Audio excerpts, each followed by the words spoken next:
Today I'm gonna review the Sony 50mm F1.8 OSS lens.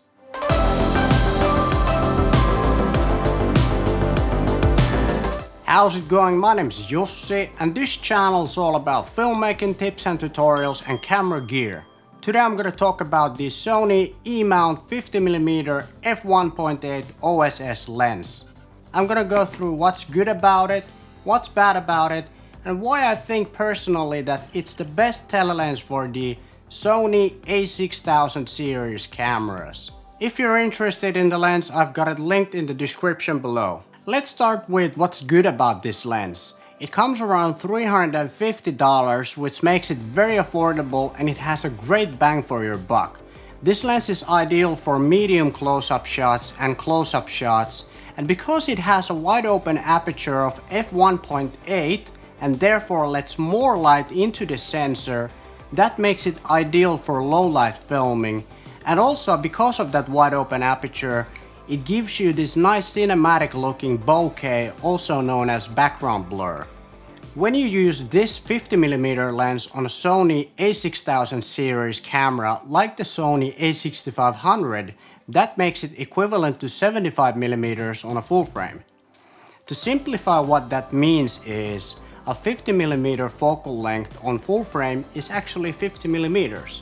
But when you use a 50mm focal length lens on a crop sensor camera like the Sony A6500, which has a 1.5 times crop, that makes it equivalent to 75mm on a full frame. Now my point is that many people say that 85mm is the ideal focal length for portraits or filming people. And this is 75mm on a crop sensor camera like the 6500, so that makes it quite close to that ideal focal length.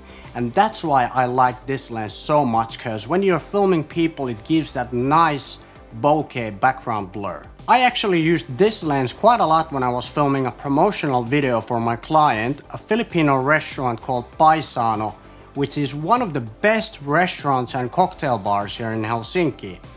And I was actually surprised that such a budget lens has so great autofocus and such a sharp image. I was really honestly shocked. The OSS in the name of this lens stands for optical steady shot, which means that it has image stabilization inside the lens, which is very helpful when filming handheld, especially if you have a camera that doesn't have inbuilt image stabilization like the Sony A6300. Honestly, it's very hard to find anything to complain about this lens, especially considering the price point, which is very budget friendly. The only thing that I really don't like about this lens is the fact that the manual focus ring is focused by wire, which means that the focus is electronical, which makes focus pulling very difficult. But the good thing is that for me it's not a deal breaker, because usually I set the focus before filming and I rarely have to change the focus by focus pulling while filming. If you enjoyed this video and want to learn more, subscribe to my channel and click the bell notification so you'll be notified every Monday when I upload a new video. Thanks for watching and see you next Monday. Take care.